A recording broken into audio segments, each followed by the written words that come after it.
Hello viewers, সেদিন বলেছিলাম একবার নিঃস্ব হয়েছিলাম, 4টে মোবাইল ছিল। সেই 4টে মোবাইল যখন ছিল, তারপরে সময়টা চেঞ্জ হতে অনেকটা টাইম লেগেছিল। ইন দ্য প্রসেস 3টে মোবাইল আমি আর রাখতে পারিনি। একটাই নাম্বার, সেটা এয়ারটেলের, সেটা এখনও আমি ইউজ করি। একটা মোবাইল, সেটা দিয়ে আবার যুদ্ধ চলবে। কেন গুরুত্বটা বোঝাচ্ছি মোবাইল নাম্বারের। মোবাইল নাম্বার না থাকলে মানুষের সঙ্গে কন্ট্যাক্ট করা যায় না, যোগাযোগ রক্ষা করা যায় না। যোগাযোগ রক্ষা না করলে জীবন চলে না। তাই মোবাইল নাম্বারটা খুব দরকার। এখন মোবাইল নাম্বারটা কিসের জন্যে? ভালো কিছু কথা শোনানোর জন্যে, ভালো কিছু কথা শোনার জন্যে। কাউকে নষ্ট করার জন্য তো নয়। কাউকে নষ্ট করলে তো জীবন চলবে না, তারও চলবে না, আমারও চলবে না। তো মোবাইলে কিছু ভালো কথা শোনানোর জন্য একটা নাম্বার খুব দরকার। 4টের থেকে একটা আমি রক্ষা করতে পেরেছি, বাকি 3টে নাম্বার আমার কাছে নেই। অনেকের কাছে ওই 3টে নাম্বারও আছে, মাঝে মাঝে ফোন করে, তারা পায় না। এই নাম্বারটা আমাকে পায়, যেটা আমি এয়ারটেল ইউজ করি। এখন মানুষ, মোবাইল, দুটো খুব ইম্পর্টেন্ট, যার জন্য আমি সেই যাত্রায় বেঁচে গেলাম, রাইট? তারপরে আবার প্রবলেমে পড়লাম, তখনও আমার একটাই মোবাইল, এয়ারটেলের, ওটা এখনও চলছে। তো তখনও মানুষ, মোবাইল, ওকে। তো এই দুটো দরকার, আগে কন্ট্যাক্ট করা দরকার, রাইট? তো মোবাইল নাম্বারের গুরুত্বটা বোঝানোর জন্যে আরেকটা জিনিস বোঝাচ্ছি, risk management and benefit. Risk management কেমন? ধরুন, যে জিও ফোন নাম্বারটা আমি ইউজ করি, সেটা আমাকে কিছুদিনের জন্যে ফ্রিতে দিয়েছিল। তো ফ্রিতে দেওয়াতে কী হলো, আমি প্রচুর ইউজ করতে শুরু করলাম। তাহলে আমার ইউজারটা বেড়ে গেল, ইউসেজটা বেড়ে গেল। তখন এয়ারটেল 1 জিবির 251 টাকা নিত। 1 জিবি ডেটা 251 টাকা। সেখান থেকে আমি ফ্রিতে পেলাম কয়েকদিন, কয়েক মাস, এক বছর প্রায়। সেটা আমি ইউজ করলাম।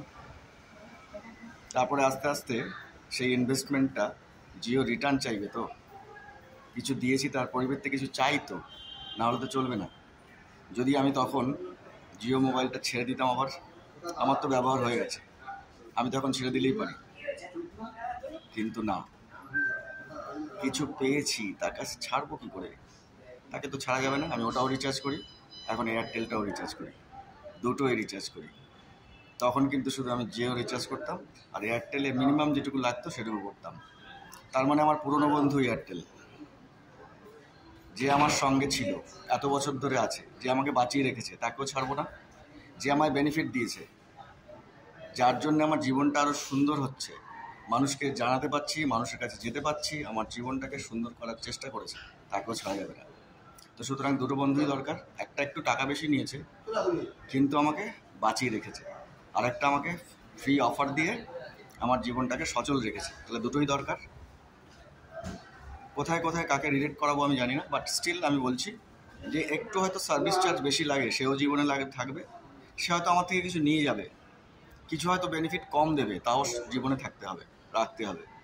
আবার কেউ হয়তো এক্সট্রা কিছু রিস্ক নিয়ে আমাকে কিছু বেনিফিট এক্সট্রা দেবে, পরে আর দিতে পারবে না, তার জন্য কিছু সে চাইবে, সেটাও আমাকে দিতে হবে। This is balancing. যে কিছু দিয়েছে, যে কিছু নিয়েছে, যে কিছু সুযোগ দিয়েছে, বাঁচার সুযোগ দিয়েছে, জীবনের সুযোগ দিয়েছে, তাকে সবাইকে সঙ্গে রাখার দরকার আছে। তো এইভাবে ভাবতে হবে। যে জিও আমাকে ফ্রিতে ইউজ করিয়ে আমার জীবনটাকে সচল করেছে, আমার সুন্দর সময়কে সঙ্গ দিয়েছে, অনেক কিছু আলো চোখের সামনে এনে দিয়েছে, তার ভ্যালুয়েশন যদি আমি না করি, এখন যদি ভাবি যে আমার থেকে এত টাকা নিচ্ছে, no, this is not right. প্রত্যেকটা মানুষ, আমি আপনি হলে কি করতাম? একটা ইনভেস্টমেন্ট করবো, তার তো রিটার্ন চাই। তো আমি সেই রিটার্নটা কি নেবো না নেবো, সেটা তো আমি ডিসাইড করবো, আমার তো ওখানে হাত নেই। অ্যাপেল ফোন কিনি না আমরা, অ্যাপেল ফোনের বলতে যাই কত দাম, কেন নেই। আরও এরকম অনেক ব্র্যান্ড আছে যারা কি প্রাইস নেয়, কখনো কি প্রশ্ন করি তারা না। সুতরাং প্রশ্ন আর উত্তর, আর কি ওয়ার্ড আমার মনের মধ্যে আসছে, কি ভাবছি, সেটা নিয়ে আমার চিন্তাধারাটা কি, সেখানে আনন্দ হয়। সেই আনন্দটাকে উপভোগ করতে হবে সবার সঙ্গে। দ্য সার্ভিস আমি যেটা দিই, যে কাজটা, যার কাছ থেকে যে সার্ভিসটা আমি নিই, তার ভ্যালুয়েশনটা দরকার। That's why everything is needed, everybody is needed. দেওয়া নেওয়া ব্যালেন্স করা, এটাই জীবন, এইভাবেই চলতে হয়। সেলসে আরও বেশি দরকার, মানুষ দরকার এবং সুন্দর জিনিস দরকার। ডিজিটাল মিডিয়া হেল্পফুল, এটাকে সুন্দরভাবে ইউজ করতে হবে। যদি আমরা ঠিকমতো ইউজ না করি, এটার ভ্যালুয়েশন মনে হবে না যে ঠিক করছি। এত টাকা রিচার্জ করে যদি আমি বেনিফিটটা না পাই, বেনিফিটটা ঠিক নিতে হবে।